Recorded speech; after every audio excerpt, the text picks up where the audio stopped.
Emang aya gandeng anjing. Tot. Saha pembantu aing nu anyar. Saha ngaranna Gatot Kaca. Huluh anjing. Wah, cilaka panggih teh aing ge. Gatot Kaca mana? Baheula mah Gatot Kaca panglima angkatan tertinggi negara Amarta. Ayeuna dipecat dan pindah ka kaula. Ku kaula trek dibentariskeun ka anjeun minantu kaula. Baik, dek nitah maka dinya we. Tot ka dieu tot. Kaula rek diperiksa heula darah tot. Iya.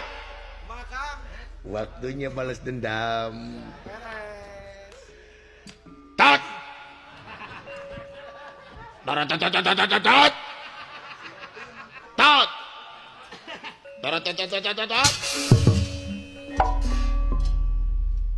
Anu tototan bisa kuring. Naon maksudna sia? Ditulungan ku aing. Naon? Ku aing sia jadi tulunganana. Kari-kari sia campelak aing. Nu minta tulung saha? Da abdi mah teu minta tulung. Lain sia campelak aing. Ka saha? Aing. Nah, ai salira saha? Aing Gatot Kaca. Simuhun, abdi gapal. Lain Ahmad mana teh? Oh tapi campelak sia ka aing. Campelak naon? Aing trinungan maneh. Saha aing? Di mana? Di negara Amarta. Aing negara naon? Ambang Sagara. Ambang Sagara, bener. Ari salira naon? Di dieu. Pembantu minantu raja.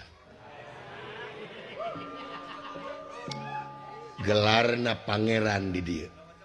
Macem-macem udah hulu sia. Banting ku aing. Lan ban Pak, ampun pangeran,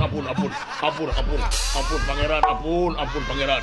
Ampun Pak, kenapa is tekengeng ampun pangeran, ampun pangeran. Ampun pangeran dari tadi atuh.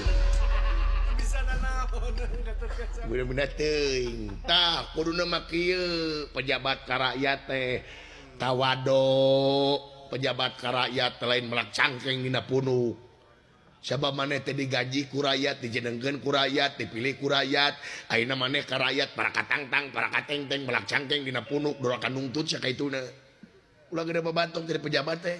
Da digaji ku rakyat maneh teh. Nya. Rumaos kaula. Rumaos. Sae. Lamun kitu kudu nurut ka kaula. Salaku pangeran di dieu. Sae. Ini